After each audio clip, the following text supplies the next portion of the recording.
Hi everyone, this is Khaja Faiz Hussain. And this is Khaza Faisal Hussain. Welcome back to the Vocabulary Tablet. And we also welcome you guys to our second video of this series where we'll be discussing about some very important aspects of studying in Italy. As you guys know, in our previous video, we have discussed about the life in Italy and also the monthly expenses, specifically for accommodation.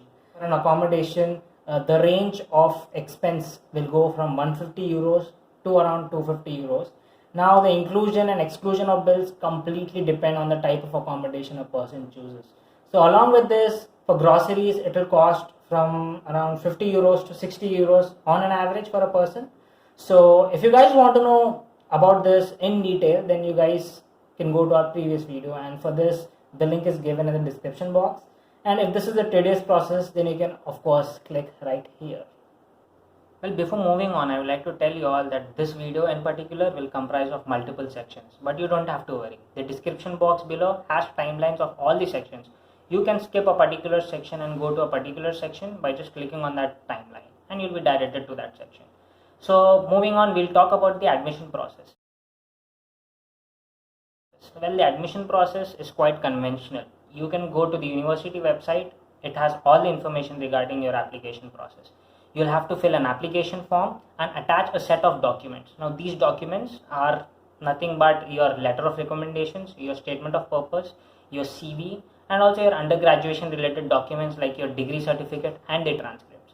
Once you attach these and fill your application form and submit your application, then you'll just have to wait for your result. And once when you get your admit, then comes the exciting part, which is the visa filing or the visa application.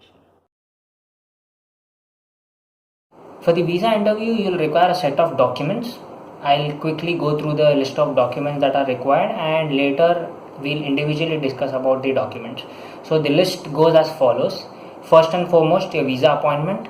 Then comes the apostille, the declaration of value, property and asset valuation certificate, your bank statement, your family composition certificate. Well, these are the list of important documents that are required for your visa interview. Now let us individually go through each and every document. First up is our visa appointment letter. So to get this, all you need to do is to go to the website of the General Italian Consulate and book an appointment online. So once you book an appointment, a slip will be generated, and the slip looks something like this. I know it looks quite weird due to the camera effect, but then we are here to summarize things. So all this form consists of is an applicant name, the reference number that is generated online once you fill the form, and the passport number, the appointment date and time, and the visa category. In our case, it will be the student visa. So, and apart from that, the address of the consulate is given, the consulate where we have to go in order to give our visa interview. In our case, it was Mumbai, of course.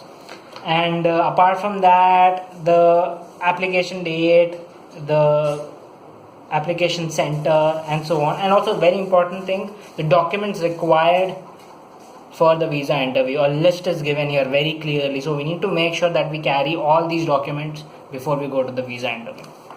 So let us next discuss about the apostille. For this, the original undergraduate degree is required, but if for any reason your original degree isn't ready, then provisional certificate will work just fine. The degree has to get attested and translated in Italian so that it gets recognized in Italy. Firstly, the notary stamp is put on the document with the help of an advocate. So an advocate puts the notary and attested stamp. Then comes a stamp by General Administration Department of the state of origin, and this is followed by the stamping done by the Ministry of External Affairs. After the document undergoes all the necessary stampings, the document then goes to the Italian consulate for the document translation. Well, I would like to show you all the stamps practically in the document which I got attested. So this is my provisional certificate, as you can see. It's actually mine, huh? Yeah, it's yours. Yeah, so this is the notary stamp and the attested stamp done by an advocate. This is followed by the stamp which is done by the General Administration Department. In our case, it was the Telangana State Secretariat. This is the stamp of the Ministry of External Affairs. As you can see on the back side of this particular document, all the stampings were done. And then after this stamping, the document was translated in Italian by the consulate. So this is the process you have to follow to get your apostille document done. let us next discuss about the family composition certificate. And guys, disclaimer, just remember the stamp, okay? You'll be seeing this a lot in the coming documents. Yes. So just keep this in mind. So coming on to our next document, this is our family composition and income certificate. To quote in Italian, it's called Certificato della Composizione. I'm cool in Italian. Yeah, so as you can see, this is the format of this document.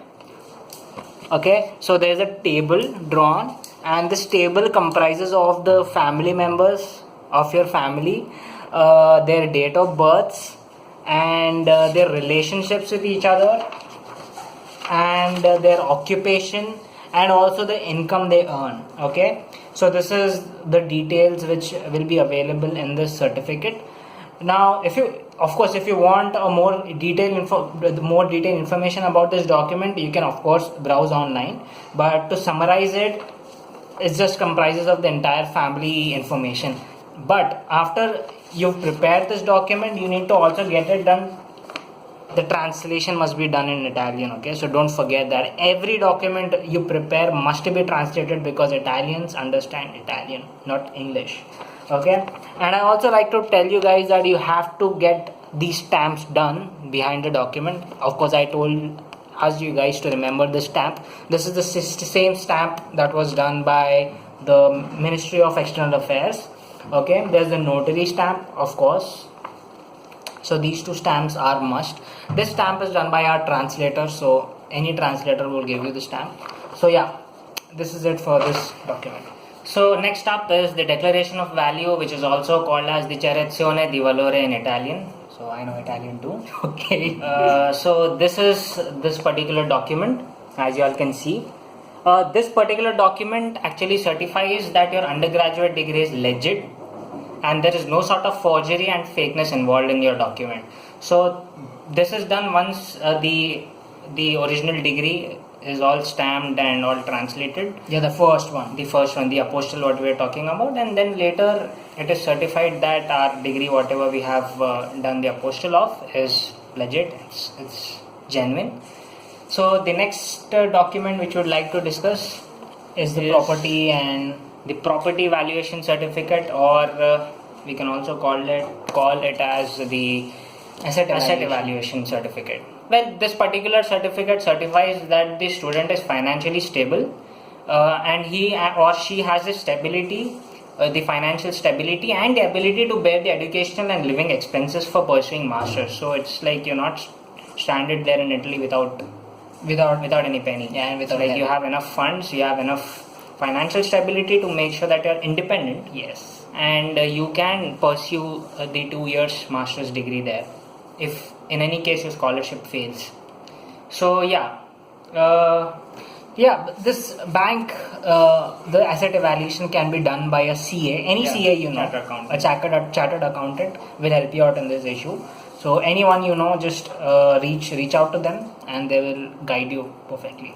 And the other document, I think there's one document which is left out, which is the bank statement. Yep. Well, you should make sure that you have the bank statement. Like, you should show a particular amount of funds in your bank, so that the interviewer knows that so and so amount of funds are available in your bank. It's nothing but the cash inflow and outflow from Yes. your accounts. So how much money has been spent since the past 2 years, where has the money come from, and how are you spending it, and so on. It's just a proof that your money is legit, and the inflow and outflow is quite normal in your case, which has to be normal for any student. Yeah. This is also cross-verified with the help of the IT returns. So you should make sure that your IT returns and also the bank statements and the cash inflow and outflow, they all tally. Yeah. Anything that is doubtful might land you guys in trouble. So make sure that everything is done carefully, and it has to be legit.